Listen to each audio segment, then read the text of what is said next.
Hi, Telugu మిత్రులకి స్వాగతం. Market once again all time high 16,000 cross అయిపోయిన తర్వాత అక్కడ ఎందుకు అవుతుంది? 16,200 పైచులకు వచ్చేసింది. ఈరోజు కూడా 125 పాయింట్ల దాకా పెరిగింది. అయితే టుడే ఇస్ స్పెషల్ డే. నిన్న కంటే కూడా ఏంటి స్పెషాలిటీస్ అంటే, బ్యాంక్ నిఫ్టీ మామూలుగానే అండర్ పెర్ఫార్మ్డ్ అనుకున్నాం కదా, బ్యాంకింగ్ షేర్స్, బ్యాంక్ నిఫ్టీస్. నిన్న మొదలుపెట్టింది, ఈరోజు తుడిచేసింది. అంటే ఈరోజు పెరిగింది, ఇండెక్స్ పెరిగింది టోటల్గా బ్యాంక్ అండ్ ఫైనాన్స్ స్టాక్స్ వల్లే పెరిగింది. లేకపోతే 125 పాయింట్లు పెరగడానికి ఏం లేదు. మిగిలినవన్నీ కూడా రెడ్లో ఉన్నాయి, లేకపోతే తటస్థంగా ఉన్నాయి.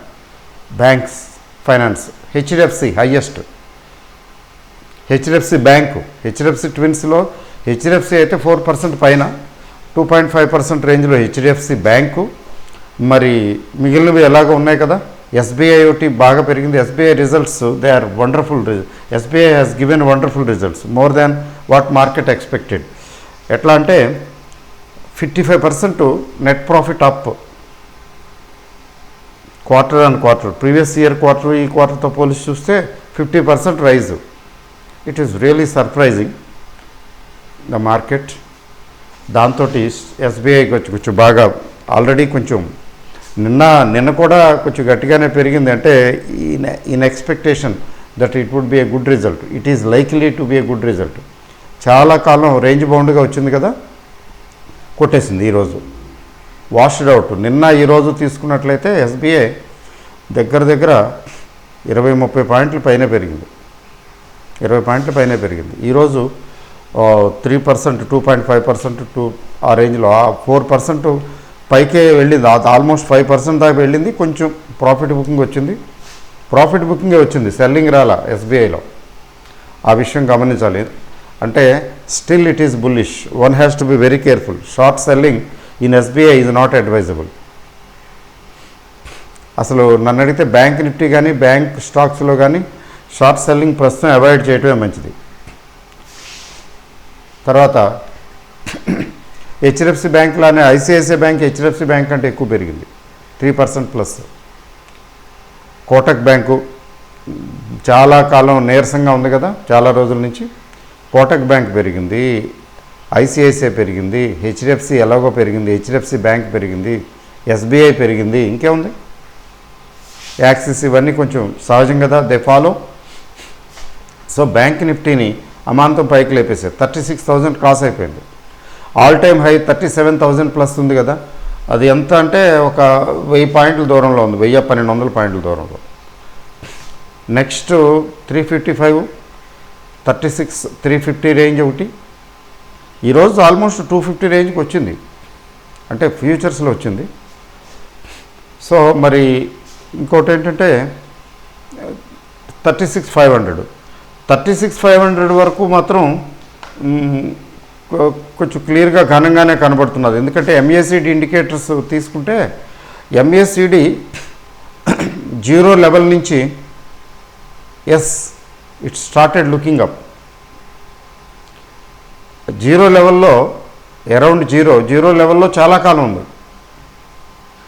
ఎంఏసిడి లైన్, 0 లైన్ మీద.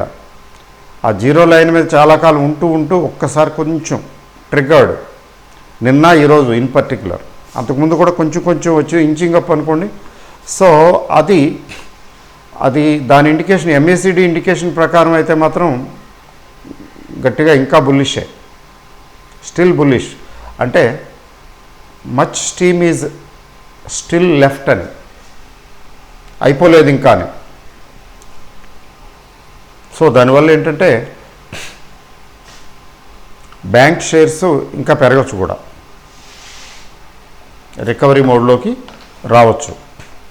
అయితే నిఫ్టీ అయిపోయిందా అంటే అట్లా ఏం చెప్పలేము. కానీ నిఫ్టీలో మెజారిటీ స్టాక్స్ రెడ్లోనూ, లేకపోతే పెద్దగా రెడ్ ఏం లేదు, కొంచెం సెల్ మోడ్లోనే. ఇప్పుడు ఈవెన్ ఇన్ఫోసిస్ ఇప్పటి వరకు పెరుగుతూ ఈరోజు కొంచెం ప్రాఫిట్ బుకింగ్ వచ్చింది. మర్చిపోయాను, ఇన్ఫోసిస్ అంటే గుర్తుకొచ్చింది. అసలు 15,000 నుంచి 16,000కి ఇండెక్స్ రావడానికి చాలా ఇంట్రెస్టింగ్ ఫ్యాక్ట్స్ వచ్చాయి. 15,000 నుంచి 16,000కి ఇండెక్స్ రావడానికి దాదాపు 5 నెలలు పట్టిందని వినికిడి. 119 సెషన్స్ అట. ఎంత లాంగ్ తీసుకుందో మీకు చూడండి. దాదాపు 50 డేస్లో 50 డేసే 13,000 నుంచి 15,000కి వచ్చేసింది. ఎప్పుడు 13,000 క్రాస్ అయిన తర్వాత నిఫ్టీ 15,000కి ఎప్పుడు వచ్చిందో తెలియని కూడా తెలియలా. కళ్ళు మూసి కళ్ళు తెరిచేలోగా అన్నట్టుగా వచ్చేసింది. కానీ ఆ 15,000 దగ్గర ఎంతగా ఆగిపోయిందో చూడండి.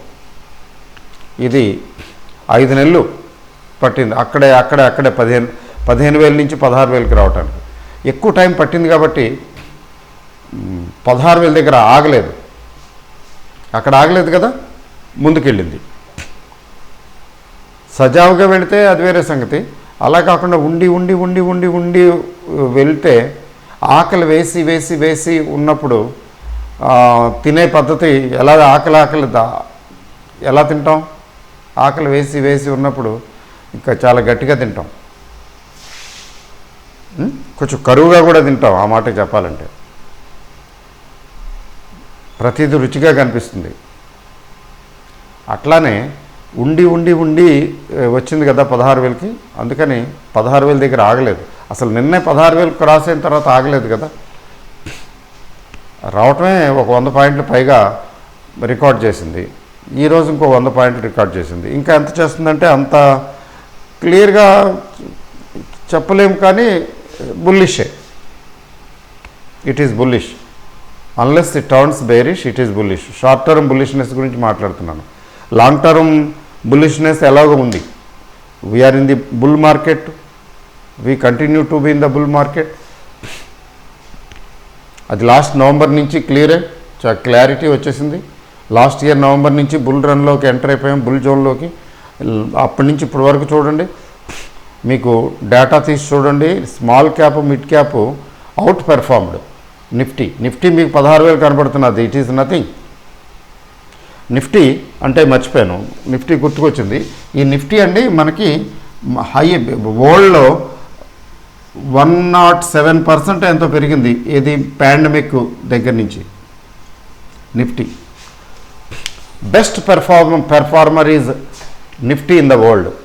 ప్రపంచంలోనే ఏ దేశంలో కూడా ఇంతగా పెర్ఫార్మ్ చేయాల. Best performer among all trading nations in the world. మన తర్వాతే అరౌండ్ 98% ఎంతో. మన తర్వాతే కొరియా ఒకటి ఉంది, చిన్న కంపెనీ, పెద్ద విశేషం ఉంది కానీ చిన్న country. But okay, next second ర్యాంకులో కొరియా ఉంది, థర్డ్ ర్యాంకులో యుఎస్ ఉంది, అమెరికా. మిగిలినన్ని కిందే. రష్యా, ఫ్రాన్స్ ఇవన్నీ కూడా, జర్మనీ ఇవన్నీ కూడా కిందే ఉన్నాయి. 50%, 60%, 70% రికవర్ అయినవే. అంటే యాక్చువల్గా ఏం జరిగిందంటే ఇండియన్ స్టాక్ మార్కెట్, ముఖ్యంగా నిఫ్టీ చాలా ఘోరంగా, జరురత్ సే జాదా అంటారు కదా హిందీలో, చాలా ఘోరంగా పడింది. అది అంత భయంకరంగా పడవలసిన అవసరం లేదు, కానీ ఎఫ్ఐఎస్ మరీ పిచ్చిగా కొట్టిపారేశారు. అప్పుడు తర్వాత చక్కగా లాగేసి కవర్ చేసేసుకుని చక్కగా కొనేశారనుకోండి. అందువల్ల స్టీప్గా రికవర్ అయింది. Almost you can call it A V shape recovery. So best performer index in the world is India. So 15,000 నుంచి 16,000కి వచ్చాం. అది కాదు విశేషం. 16,000కి రావటం కంటే కూడా ఎక్కువ మీరు అదే టైంలో లాస్ట్ 6 months ఇన్ పర్టికులర్ చూడండి. లాస్ట్ 6 months లేదా 9 months తీసుకున్నా కానీ మీకు మిడ్ క్యాప్, స్మాల్ క్యాప్ ఎలా పెరిగాయి చూడండి.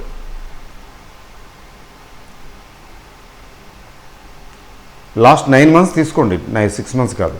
ఎలా పెరిగాయండి? అసలు ఎలా పెరిగాయని చెప్పడానికి అడ్డు ఆపు లేకుండా పెరిగాయి.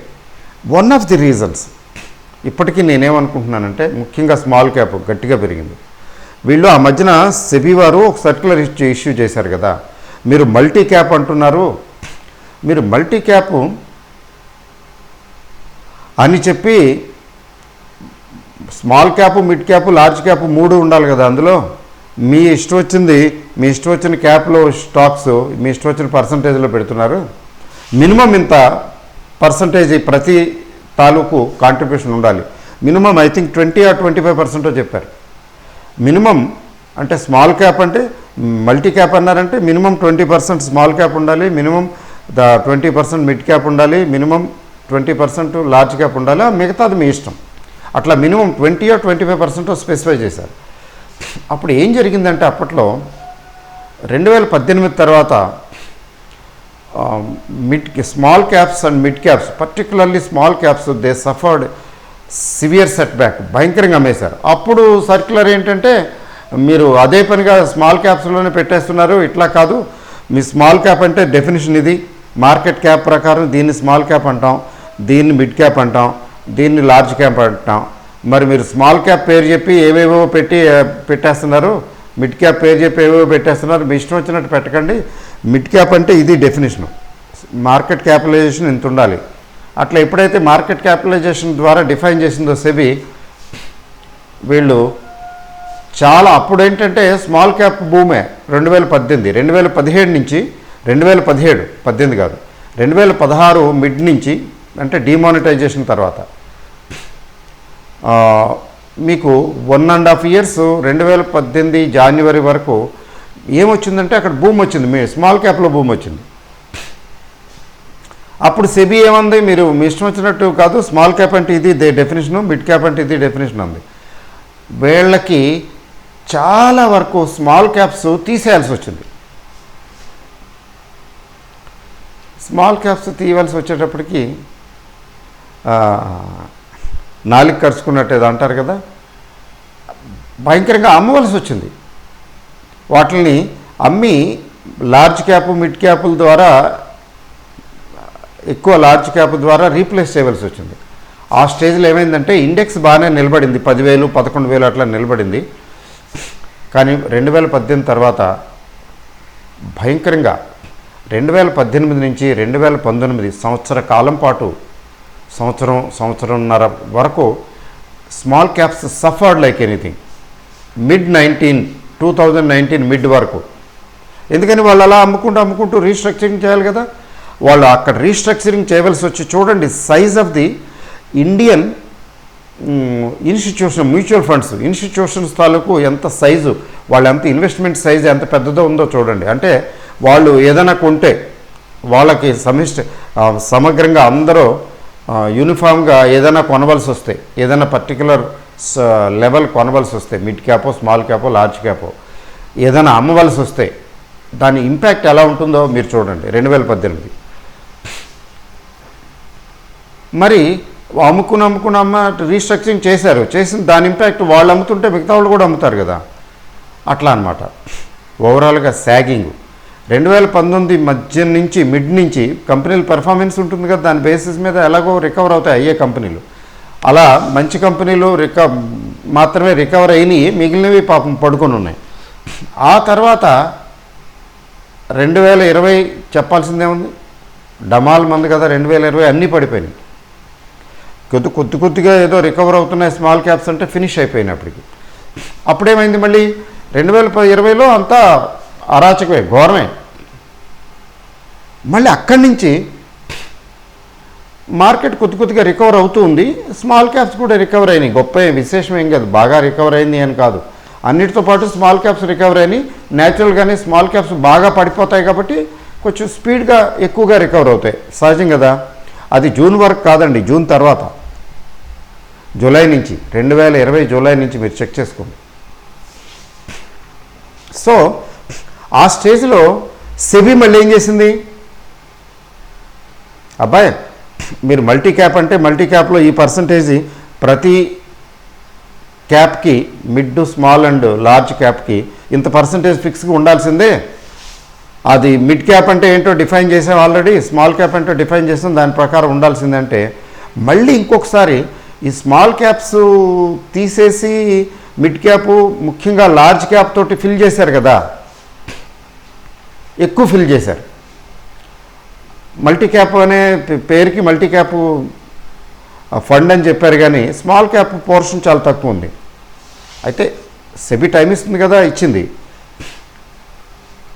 మళ్ళీ స్మాల్ క్యాప్స్ యాడ్ చేసుకోవాలి కదా, లార్జ్ క్యాప్ తగ్గించి స్మాల్ క్యాప్స్ యాడ్ చేసుకోవాలి కదా, ఆ కార్యక్రమం మొదలైంది. ఆ స్టేజ్లోనే నేను స్మాల్ క్యాప్ కోర్సు పెట్టాను, MBS 2 అని. చాలామంది సబ్స్క్రైబ్ చేశారు కూడా. అప్పుడు కొంతమంది కామెంట్ కూడా చేశారు, ఏమని, వీళ్ళు ఎంత కొంటారు, ఎంత పర్సంటేజీ ఎంత ఉంటుందని, అంత మాత్రానికి ఏం పెరుగుతాయి స్మాల్ క్యాప్స్ అని. చూడండి, అంతేం పెరుగుతాయిలే అని మన జనరల్ యూట్యూబ్లో కామెంట్స్ వచ్చాయి. ఓకే, ఎంతైనా పెరుగుతాయని నా నమ్మకం, నా విశ్వాసం నాకు అనిపించింది.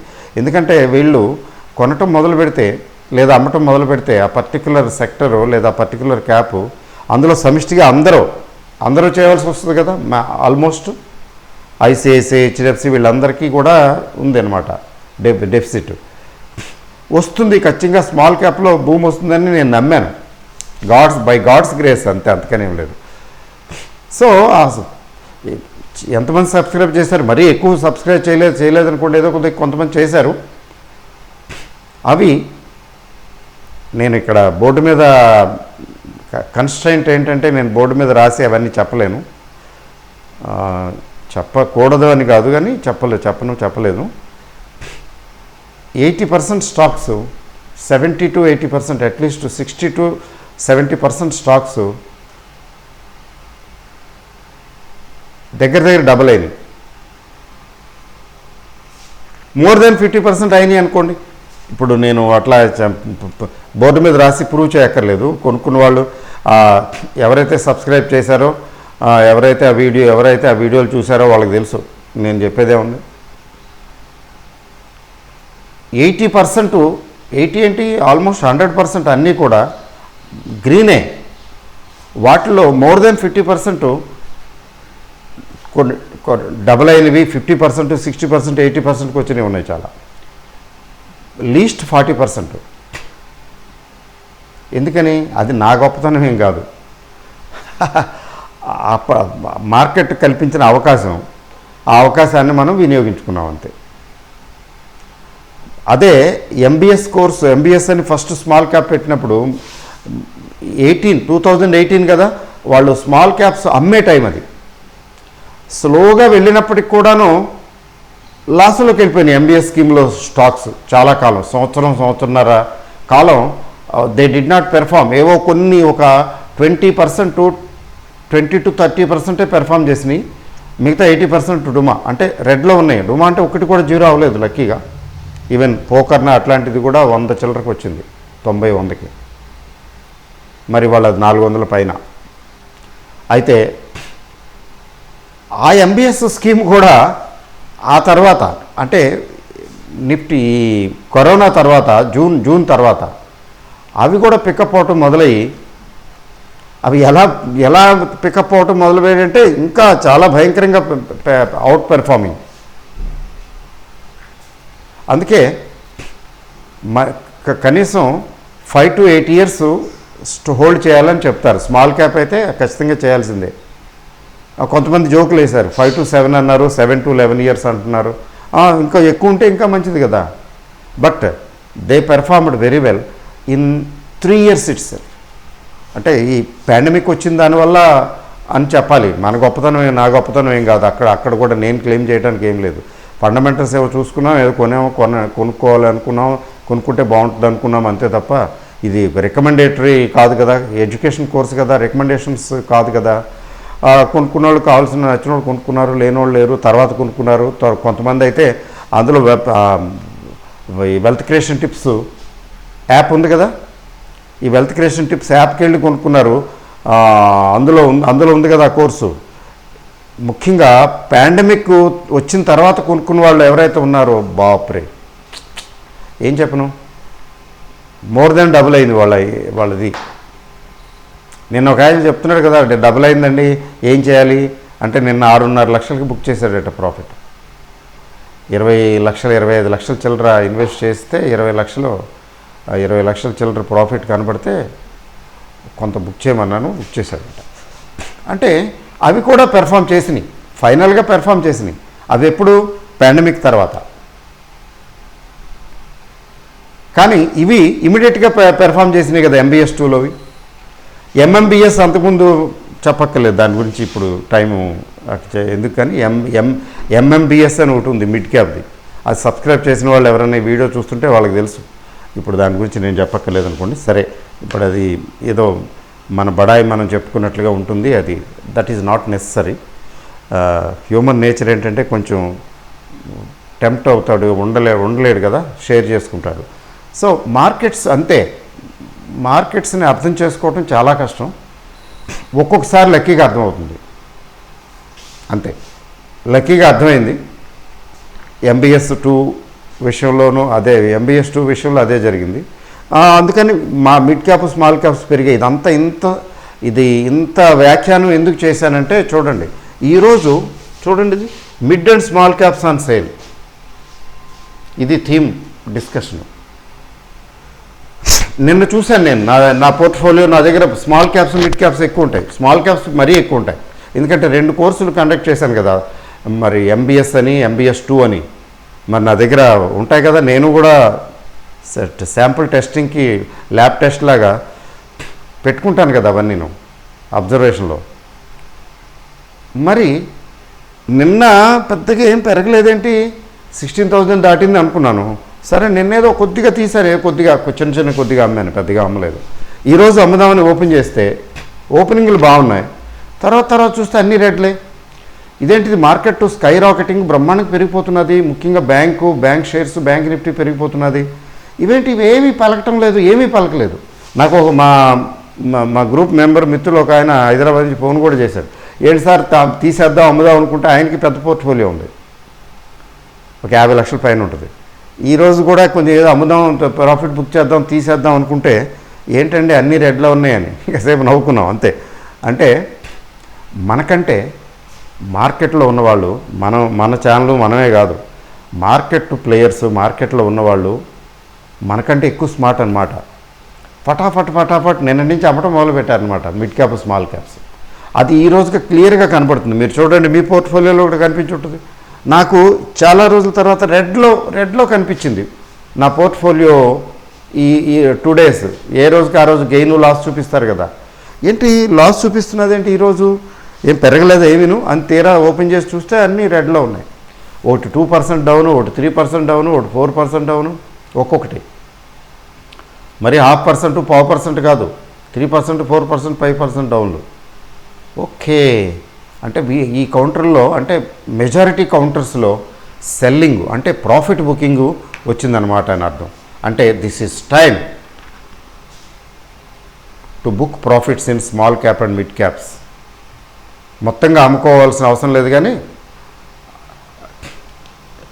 ఖచ్చితంగా కొంచెం అమ్ముకుని బయటికి రావాల్సిన పరిస్థితి కొంత అని ఈరోజు అనిపించింది. ఈరోజు చూస్తే, ఈరోజు నేనేం చేయలేకపోయానులేండి, చూసి విస్తుపోయాను. కానీ రేపు చేస్తాను. రేపు కూడా మార్కెట్ ఏమీ పడిపోతుంది, కరెక్షన్ వస్తుందని నేను అనుకోవటం లేదు. ఎందుకంటే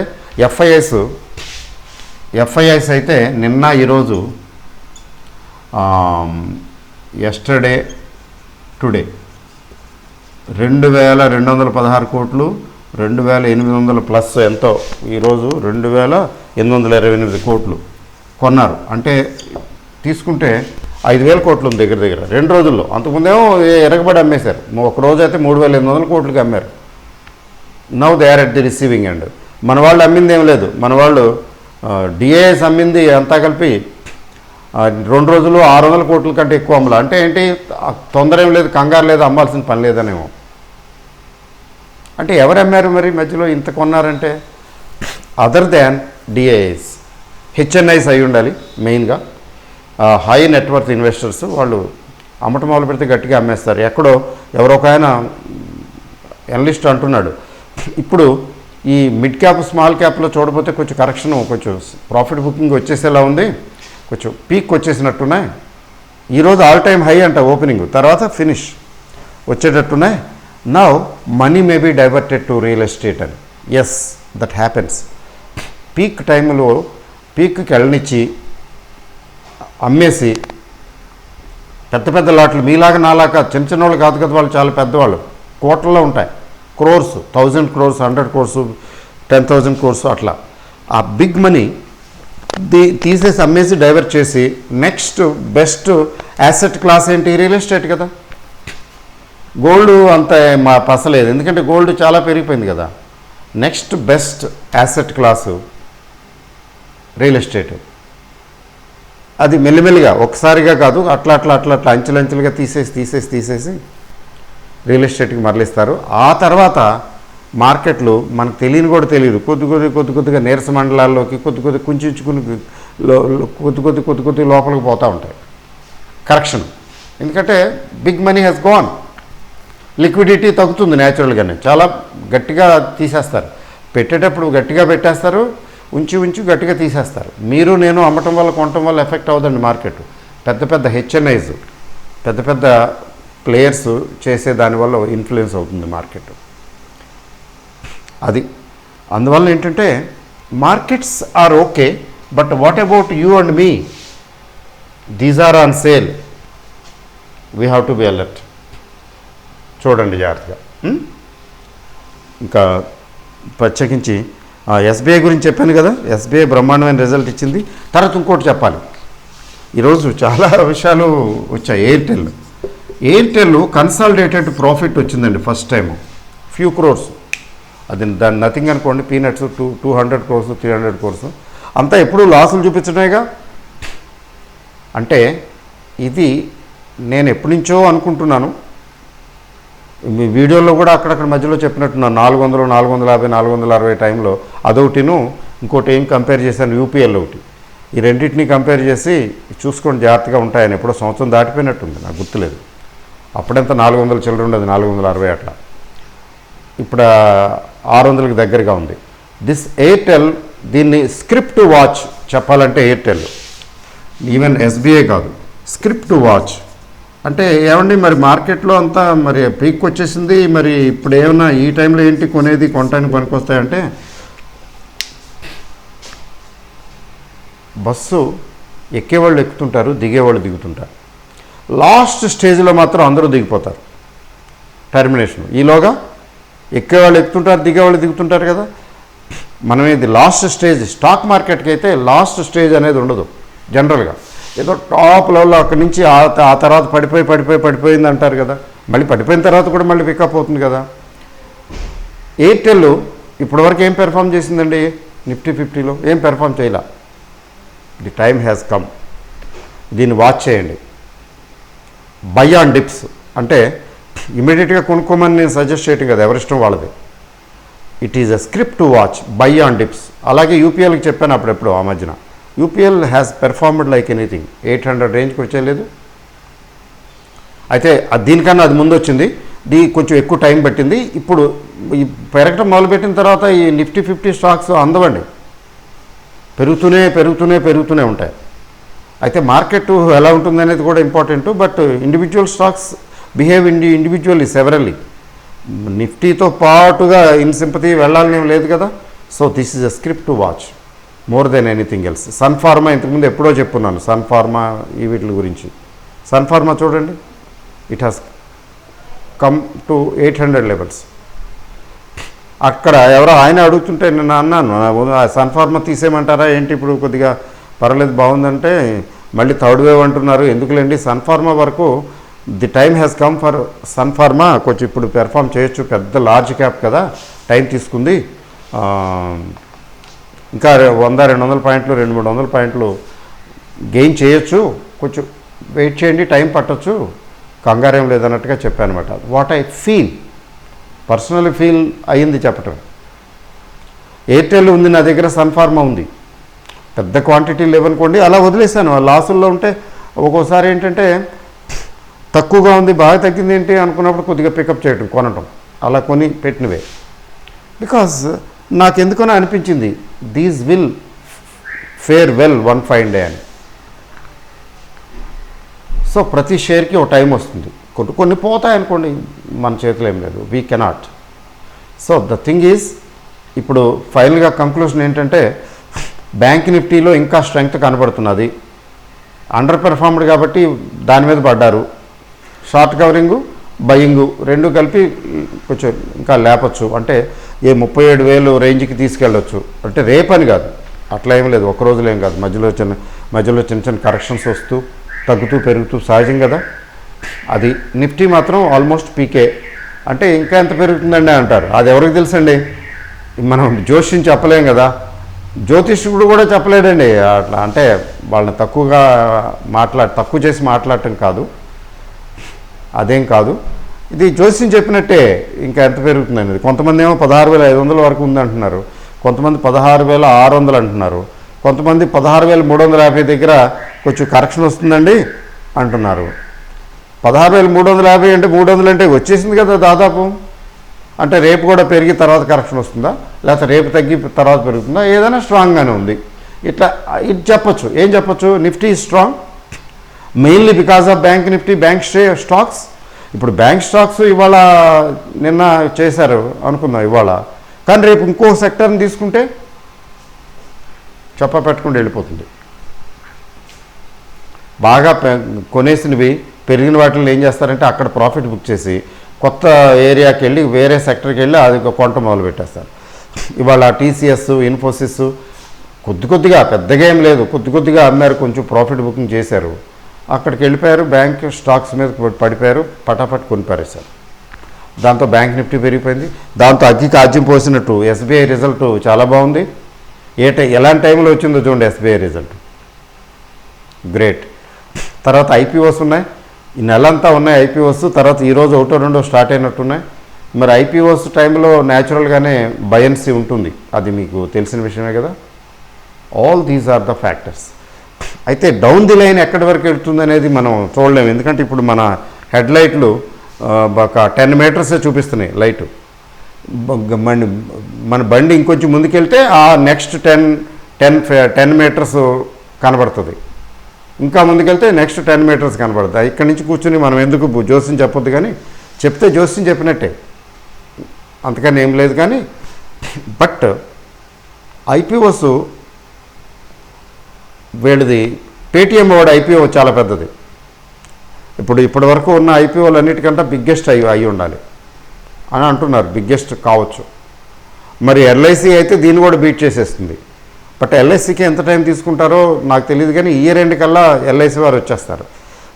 మరి ఎల్ఐసి వారు ఇయర్ ఎండ్కి వచ్చేస్తే, మరి ఐపీఓ వారు వచ్చేస్తే పరిస్థితి ఏంటి? వాళ్ళు వచ్చేలోగా మార్కెట్ ప్రైమ్ మినిస్టర్ గారి కారు వస్తుంది, అంతా రెడీ చేయండి అనరా, దారులు గిర్లు అన్నీ చక్కగా ఇచ్చేయరా.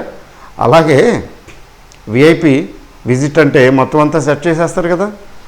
అలాగే పెద్ద ఐపీఓలు విఐపి విజిట్స్ లాంటివి, ఆ ఏరియాని శుభ్రంగా ఇచ్చేస్తారు, క్లీన్గా ఉంచుతారు, క్లియర్గా. అట్లానే మార్కెట్లు కూడా పడకుండా మెయింటైన్ చేస్తారు, అవసరమైతే స్పెండ్ చేస్తారు. That is democracy. Everything is possible under democracy. So ఇంకా ఐపీఓలు ఉన్నాయి కాబట్టి మార్కెట్లు ఏవేవో అయిపోతాయి, పడిపోతాయి, క్రాష్ వస్తుంది. క్రాష్ లాంటి పదాలని దయచేసి ఉపయోగించకండి. Market is bullish, it is still intact. అయితే ఇవి జారుకుంటున్నట్టు అనుమానం వస్తున్నది. మిడ్ క్యాప్, స్మాల్ క్యాప్ కొంచెం జాగ్రత్త పడి కొద్దిగా ప్రాఫిట్స్ బుక్ చేసి కొంచెం డబ్బులు దగ్గర పెట్టుకోండి. మళ్ళీ కావాలంటే బాగుంటే మళ్ళీ కొనుక్కోవచ్చు. ఇప్పుడు చూడండి, ఫర్ ఎగ్జాంపుల్ ఎయిర్టెల్ ఉంది. Airtel has given a clear signal. ఎక్కడో బాగా ప్రాఫిట్ వచ్చింది, అక్కడ ప్రాఫిట్ బుక్ చేసుకుని ఎయిర్టెల్ లాంటిది ఎంటర్ అవ్వచ్చు. నేను ఇది రికమెండేషను ఎయిర్టెల్లో ఎంటర్ అవ్వమని చెప్పడం కాదు, అట్లా ఆ సెన్స్లో తీసుకోకండి. మీరు కొనేదానికి ప్రతిదానికి మీరే బాధ్యులు. This is not a recommendation. ఊరికే ఎగ్జాంపుల్ చెప్తున్నాను, because this an education channel. ఊరికే స్విచ్ అవ్వడానికి చెప్తున్నాను, అది సంగతి. ఓకే అండి, all the best, good night, thank you very much. చాలా లెంగ్తీగా వచ్చినట్టుంది వీడియో, ఇట్స్ ఓకే.